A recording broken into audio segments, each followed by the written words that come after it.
السلام عليكم البنات، كدايرين؟ بخير؟ لاباس عليكم؟ كدايره مع الصحه؟ كلشي مزيان؟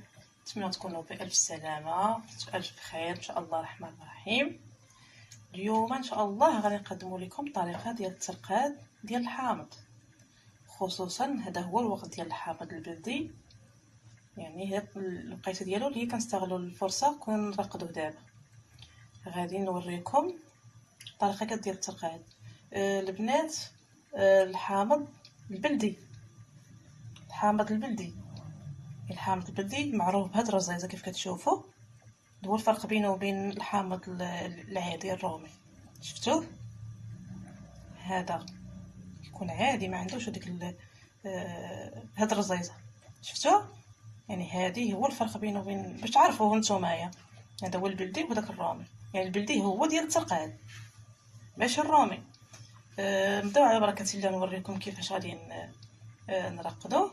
الطريقه كنشدوه كنفلحوه على 4 كيف كتشوفوا،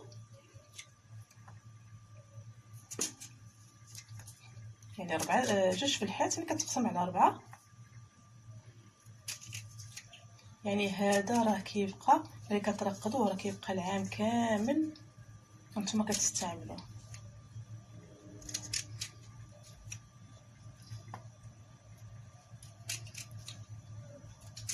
تفلح وغادي نشدوه، غنحلوه واحد شويه كيف كتشوفوا البنات، وغنديروا في وسط منه الملحه الحيه ماشي الملحه الاخرى العاديه. تقدروا ديروا اخرى، ولا من الاحسن الملحه الحيه. يعني كيف كتشوفوا كديروا ملي فلحناها كنديروا الملحه الوسط كيف كتشوفوا البنات. هو دير الملحه كديرها في القرعه. يعني كنستمر بنفس الطريقه، كنفلحو عاوتاني وكندير وسط منها الملح كيف كتشوفوا الطريقه كيف دايره. ندير الملح الحيه وسط منه يعني وكنستفوه. كنبقاو غاديين على هاد الطريقه هذه حتى كتعمر القرعه ديالنا. ملي كتعمر كنسدو عليها يعني، وكنبقاو مراقبينها النهار كامل. كنطلعوا عليها كنلقاو بدا كيطلق الماء والحامض كينزل. ملي كتشوفوا الحامض بدا تينزل غادي نزيدوا الحامض عاوتاني على حسب المقدار اللي عندكم. الا كان مازال باقي عندكم كتزيدوا داكشي اللي عندكم حتى تعمر القرعه، حتى كتعمر القرعه ويطلق الماء ديالها كتخليه صافي كتسدوا عليها.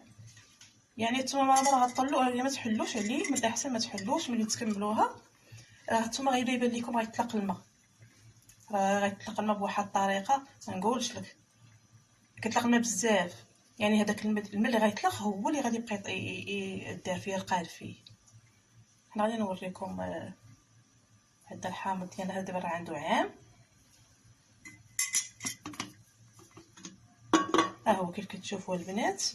ها هو هذا راه عندنا عام دابا تبارك الله، هو اللي كنستعملو. هانتوما شوفوا الحامضه كيف ولات، شفتوا هادشي راه مقسوم على 4 كنا مراقدينو. يعني هذا راه عنده عام وحنا كنستعملو دابا. كنستعملو ديما كنرقدوه في هذا الوقت هذا، حيت كيكون البلدي كيوجد غير في هذه الوقيته. يعني كتبقاي تاكلي فيه العام كامل كتستعمليه. ملي كيكمل العام راه تاني غتاخدي ثاني حامض واحد اخر كتعاودي ترقديه. حنا دابا ان شاء الله غنستمروا في التفلاح والتعمار بالملحه، وملي تعمر غادي نوريكم كيفاش. ايوا كيف كتشوفوا البنات، ها هو دابا كملنا التفلاح ديال الحامض. هيا عمرت القرعه ديالنا. غادي نسد